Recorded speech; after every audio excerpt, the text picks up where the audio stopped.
The UK government will soon be introducing fundamental changes in how money works.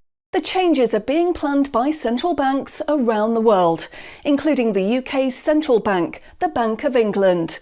These changes, once introduced, will affect everyone.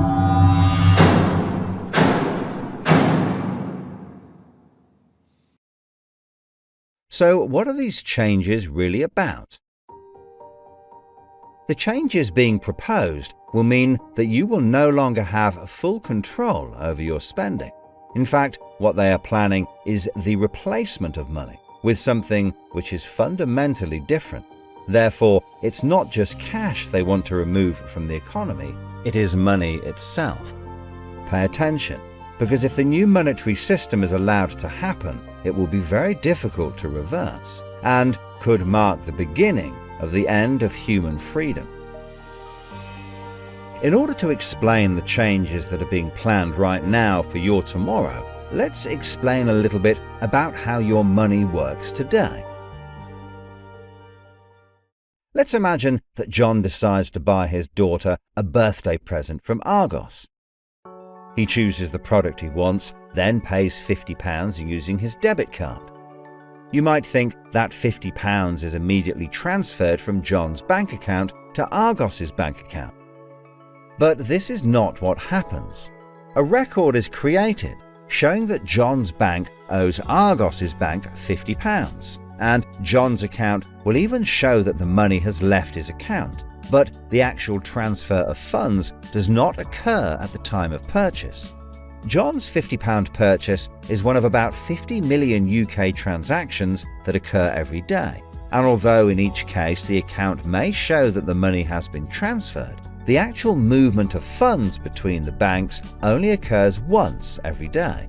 Every 24 hours, all the payments made to and from each of the UK's 300 plus registered banks are added up to determine how much each bank owes the others. The Bank of England, which is the central bank that all other banks in the system are connected with, derives the total amount that each bank owes and is owed for that day. The Bank of England then intermediates and exchanges funds between all the other banks. So the Bank of England does not know anything about John or the £50 he spent on his daughter. John's money is just a tiny part of a huge transfer of funds. This means that the only organisation that can see what John does with his money is his own bank. The central bank cannot see what John spends his money on or when he spends it, and John's bank is under an obligation not to share details of his spending with anyone.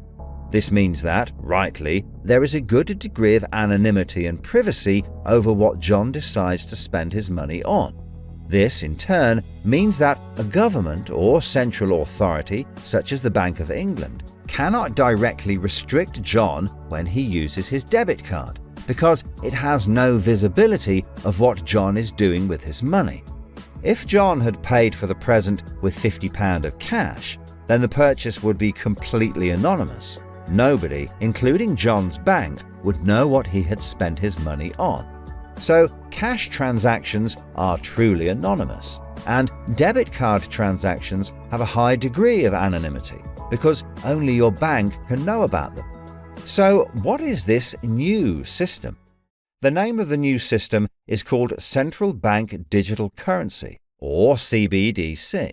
It sometimes has other names, such as smart money. Here's how it works. Let's imagine that John, again, decides to buy his daughter a birthday present from Argos.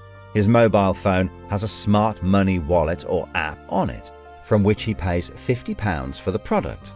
The app communicates directly with the central bank, the Bank of England, and the money is transferred from his digital wallet to Argos's digital wallet in less than a second. The transfer of funds occurs at the time of purchase, and the transaction is recorded and approved by a centralized computer system on a centralized blockchain. A blockchain is a special computer program that records information very reliably and cannot be amended. The centralized computer system runs continuously and can deal with hundreds of transactions per second as they occur throughout the entire economy. processing all of the public's purchases being made by millions of digital wallets. This sounds fantastic and is so much quicker and simpler than the old system. But there is a fundamental difference, which is that all transactions are centralized in real time as they happen. In other words, one system will be able to know about every single digital transaction in the economy as the transactions occur. This is the critical difference with the new digital monetary system that everyone needs to be aware of. All transactions are centralized in real time as they happen. The people who are planning this new system have made it clear that it would be useful, in their eyes, to use artificial intelligence algorithms in real time to block certain public transactions for a range of different reasons. So, what does this mean for John? Let's just say there is another lockdown and the government want to stop the public moving about the country. With this new system, they could introduce a simple change. That would mean John's wallet would only work if he was located within a certain distance of his own home. Argos is 2 miles from John's house, and he decides to go and buy his daughter a birthday present. He attempts to pay £50 for the product with the app. The app communicates directly with the Bank of England's computer system, and the system rejects John's payment before it is made, because the system knows that John is 2 miles from his own home, and John's wallet has been limited to spending within just 1 mile. John cannot now buy anything unless he moves closer to his own home. His money is now useless if he wants to go anywhere. Why doesn't John just use cash? That would be a good solution for John as long as cash is still in use. So, how might this new system be introduced? The Prime Minister called an emergency meeting today to discuss the unprecedented slide into economic recession in the UK and global economies. Inflation is out of control, and high interest rates are causing thousands of house repossessions. All cash points and over-the-counter cash services are now frozen, and millions of people face losing their life savings as a number of high street banks are declared insolvent. The government and the Bank of England are accelerating the introduction of a new central bank digital currency, which all bank customers in the UK will be able to receive in exchange for their existing money, which in many cases is now unobtainable from their bank accounts. The government say that the new digital money will help the economy recover from recession and will be used to bail out public and corporate money currently held in millions of bank accounts by banks that are at the point of collapse.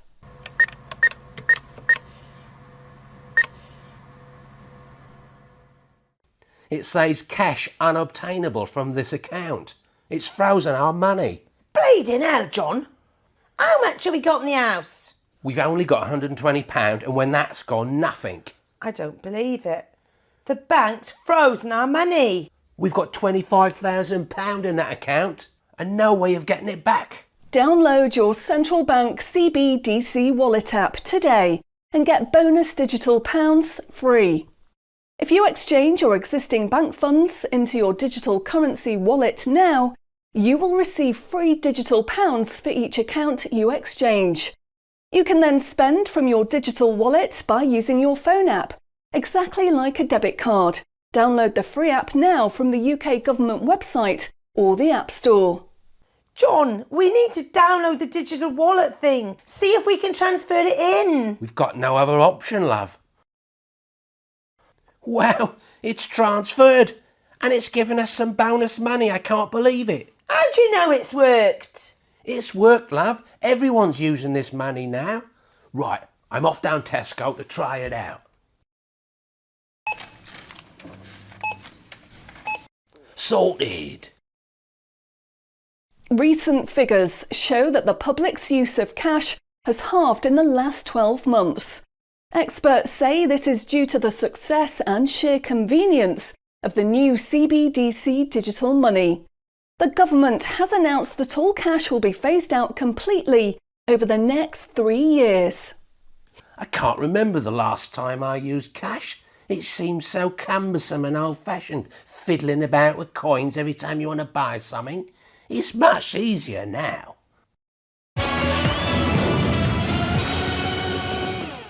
Have you seen the remote control, love? Look what I found. Remember these? What are you going to do with that? Well, I don't know. Look, why don't we keep it? I'll put it in a picture frame. My name's Charlie. Recent data from the annual Climate Change Conference has revealed that only a drastic reduction in fossil fuel use will help protect against climate change.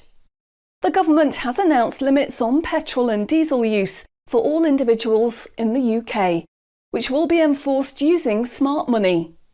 Each wallet will be limited to a purchase of 15 litres per week, after which the wallet will be prevented from making any further purchases in that week.